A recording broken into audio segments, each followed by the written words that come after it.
तो यहाँ पे आप देख सकते हैं कि ये है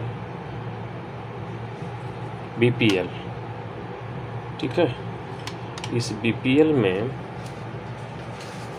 जब भी हम स्टार्ट कर रहे हैं इसको, तो इसमें एरर आ रहा है। ये देख सकते हैं आप, एरर देखते हैं। तो मैं चालू कर देता हूँ। यहाँ पे देखिए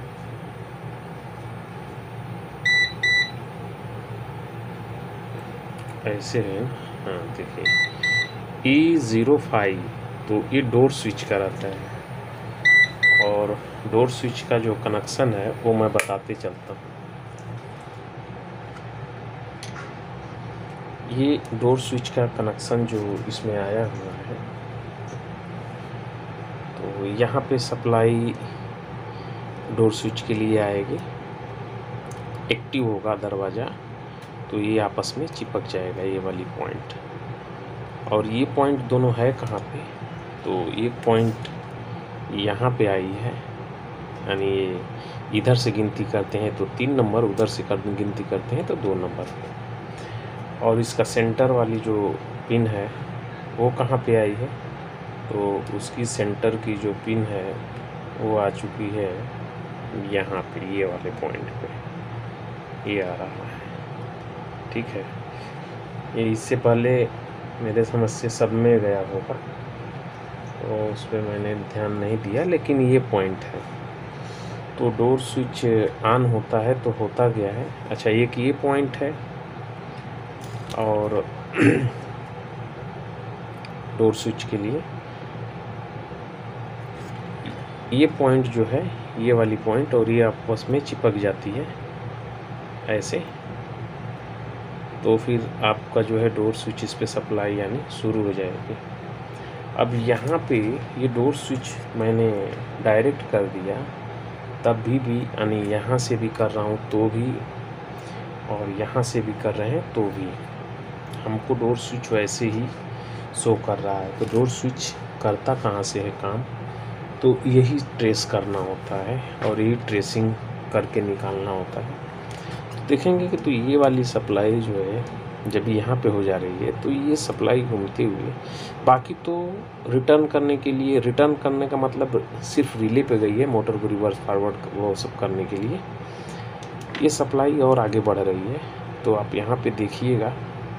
अच्छा, एक तो यहाँ पे कॉमन हो गई, बाकी ये जो जिस चीज़ के लिए भी हो, इनलेट के लिए और बाकी सबका जो कनेक्शन है वो इस पे है, ये ट्रैक है। यहाँ पे आप देखेंगे तो ये सप्लाई यहाँ पे 474 एक रेजिस्टेंस लगी है, और सीरीज में 4742 लगी है यहाँ पे।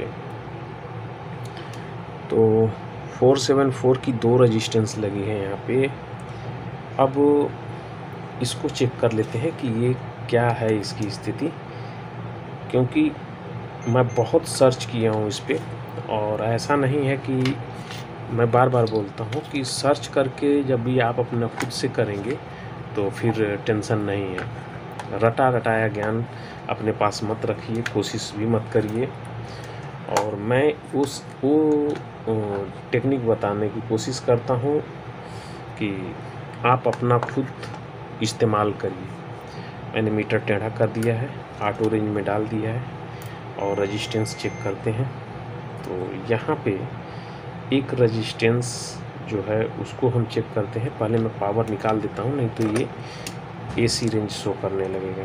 तो यहाँ पे देखिए 4.7 है, तो इसका मान यहाँ पे आप देखिए तो 4586 के करीब है, तो किलो है। यहाँ पे K आ रहा है, ठीक है, ये K में है, दिख भी नहीं रहा होगा, यहाँ पे K में है। और दूसरा रेजिस्टेंस जो इसके सीरीज में बिल्कुल लगा हुआ है, हम उसका अगर वैल्यू चेक करते हैं तो उसकी वैल्यू हमें यहाँ पे मिल रही है मेग में 6 यानी 7 मेग। तो एक चीज़ और मैं बता देता हूँ, तो अगर उसको हमें किलो में चेंज करते हैं तो भी रजिस्टेंस की वैल्यू हमेशा एक आप याद रखिए, अगर 470 के की यहाँ रजिस्टेंस है तो 470 से ऊपर नहीं होनी चाहिए। होगी कितना, 470 80 हो सकती है, लेकिन 500 600 के नहीं हो सकती है। हाँ, उलट में ये हो सकता है कि 470 है तो 300 के में शो कर रही है, तो इसका मतलब ये है कि वो रजिस्टेंस सही है। एसएमडी में तो वैसे भी कुछ नहीं कर सकते, तो उसके पीछे का कारण है कि कुछ रजिस्टेंस अगर उसके साथ में पैरेलल में जुटेंगे तो रजिस्टेंस कम होगा, लेकिन अगर पैरेलल में भी न जुटे तो रजिस्टेंस बढ़ने का कोई प्रश्न ही नहीं उठता है, माइनस मार्किंग होती नहीं है इसमें। तो इसलिए अब हमें ये रजिस्टेंस ख़राब लग रही है, तो मैं इसे चेंज करूँगा और मैं थोड़ा बैठ करके काम तो मैं बैठ करके और सर्च करके बताऊँगा और मेन डिटेल आपको दूंगा। यहाँ पे रजिस्टेंस आप देख लीजिए कौन सी है। ये रजिस्टेंस जो है वहाँ से डोर स्विच के लिए जाती है। यहाँ पे एक जो ट्रांजिस्टर है ये ख़राब होगा तो भी ऐसा स्थिति खड़ी हो सकती है, तो हम इसे भी चेक कर लेंगे। पहले ये सही करेंगे और रजिस्टेंस देखेंगे, क्योंकि यहाँ पे सब पुल अप और पुल डाउन का ही खेल होता है डोर स्विच में।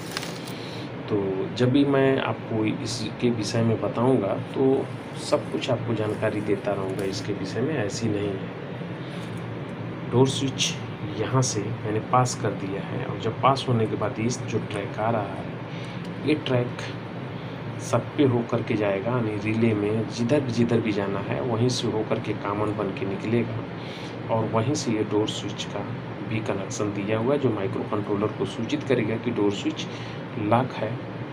तो एरर आना आपका बंद हो जाएगा। दूसरा कुछ एरर आ सकता है जो कि सेंसर का हो सकता है, यानी हीटर सेंसर का हो सकता है, अदरवाइज जो भी, लेकिन फ़िलहाल तो हम पहले में ही अटके पड़े हैं, यानी डोर पे ही अटके पड़े हैं। तो चलिए मैं इसको चेक कर लेता हूँ। तो ये मैंने रजिस्टेंस को ओपन कर दिया, और उस रजिस्टेंस को, क्योंकि अभी मैं जो वीडियो भी बना रहा हूँ तो बिल्कुल सामने टेबल पे रखा हूँ, और इसका भी कमेंट करिएगा कि इस तरह से आपको कैसा लग रहा है। क्योंकि वीडियो देखिए, वीडियो आप लोग देखते हो, हम तो बनाते हैं तो हमें पता रहता है, हमारे दिमाग में जो चलता रहता है वो तो ठीक है, लेकिन आप लोग को देखने में तकलीफ़ समस्या जो भी आएगी, आप जब तक कमेंट नहीं करोगे तो हमें पता नहीं चलेगा कि हाँ इशू क्या हो रहा है, क्या परेशानी हो रही है, तो उसको हम हल कर सकते हैं ना। तो यहाँ पे देखेंगे तो इस रजिस्टेंस की वैल्यू आप देखिए तो यहाँ पे कुछ है ही नहीं, ठीक है। तो यानी ये हमारा रजिस्टेंस जो है ओपन हो चुका है, ख़त्म है। तो अब मैं इसको बदलूँगा, क्योंकि ये इसका नंबर है 474। बहुत से भाई कमेंट करते हैं स्पेयर के लिए। तो देखिए, मैं कोई ऐसी दुकान और ऐसा शॉप नहीं बता पाऊँगा कि जहाँ पे आपको स्पेयर जो है, क्योंकि देखिए सबका व्यवहार अलग अलग होता है, वो कौन सी तरह से व्यवहार करते हैं। जब तक मैं मेरे साथ में उनका व्यवहार नहीं देखा रहूँगा, क्योंकि मैं जब भी, हमारे यहाँ तो सिर्फ जब भी मैं सामान लेता था तो कैश में ही लेता हूँ, तो हमें ज़रूरत नहीं पड़ती। इसमें 470 के का रजिस्टेंस है, वीडियो में थोड़ी पोस्ट करता हूँ। तो ये जो रजिस्टेंस होती है ये आप मंगा सकते हैं, और वैसे भी एक बार आपको देखिए, किसी के कहने के हिसाब से आपको नहीं चलना है। ऑनलाइन सब कुछ ख़रीदने की कोशिश मत करिए। कुछ चीज़ है जो आपको मार्केट में जाना पड़ेगा, कितनी भी बड़ी दुकान हो, क्योंकि मैं अनुभव के हिसाब से बता रहा हूँ। तकरीबन मैं ये काम जो है जितने टाइम से कर रहा हूँ, यानी 20 साल जो भी है, तो 20 साल के अनुभव में मैं बता रहा हूँ आपको कि मैंने दुकान भी चलाई है और रिपेयरिंग का भरपूर किया है। तो कभी भी आप जाइए तो खुद मार्केट में महीने में एक चक्कर ज़रूर लगाइए, हर एक दुकान पे जाइए इससे क्या होता है कि आपका संपर्क भी बना रहेगा उनसे और एक रिलेशन क्रिएट होता है। दूसरा चीज़ दुकानदार से आपका क्या या दुकानदार किस स्वभाव का है वो भी पता चलता है। साथ में नई सामान या नया कुछ मार्केट में आता है तो उस पर आपकी नज़र पड़ जाएगी तुरंत। आपको अगर लगे कि ये हमारे लिए कुछ नया दिख रहा है तो उस पर तुरंत आप ध्यान देंगे तो कर लेंगे। तो यहाँ पे ये जो साइज़ है इसकी, ये कुछ छोटी साइज़ की है और कुछ बड़ी साइज़ की है, तो उस पर हम नहीं जाएंगे। बड़ी छोटी साइज़ से कुछ मतलब यहाँ पे नहीं रहेगा, क्योंकि ये अगर जो यही मैं इसको लगा ही रहा हूँ डायरेक्ट और ये उड़ा क्यों, तो अगर फिर लगाएंगे तो फिर उड़ेगा, ऐसा नहीं है। इतने हैवी रेजिस्टेंस पे जो उड़ने की संभावना तो हमें नहीं बन रही है कि उड़ जावे। फिर भी देखेंगे, अगर उड़ भी जाता है तो कुछ फ़र्क नहीं पड़ेगा। तो मैं एक बार चालू भी करूँगा और देखूँगा इसको कि क्या हो क्या रहा है इसमें। ठीक है, हमारा मेन जो एरर था, हमें एरर तो निकल जाना चाहिए। और ये लॉक अगर लॉक पे शो करने लगा तो देखिए यहाँ पे डोर लॉक आ गया, सिंबल भी यहाँ पे डोर लॉक का सिंबल आ गया। सॉरी, हाँ, यहाँ पे डोर लॉक का सिंबल आ गया। अब हो गया E02। E02 किस चीज़ का है, तो अब मुझे इसका पता लगाना पड़ेगा। अभी डोर स्विच तो मेरा फाइनल हो गया। अब मैं डोर स्विच का तार यहाँ से रिमूव कर लेता हूँ, तो डोर स्विच का भी एरर आना शुरू हो जाएगा। और जैसे ही लगाऊंगा तो वो चीज़ देखिए लॉक शो करने लगा। यहाँ पे आपको दिख रहा है कि नहीं, हो तो यही मेरे लिए थोड़ी सी आप लोग के लिए दुर्भाग्य की बात होगी कि हमारे पास अभी वो सुविधा नहीं है। और मैं कोशिश करूँगा, जब सब कुछ कर रहा हूँ तो ये भी करके रखूँगा। ये देखिए, अब मैं डोर स्विच पे यहाँ पे जैसे ही टच किया, ये देखिए आ गया, ये ओपन हो गया, मैंने लगा दिया, तो हमारा डोर स्विच क्लियर हो गया। अब हम E2 की तरफ बढ़ते हैं कि E2 किस चीज़ का है।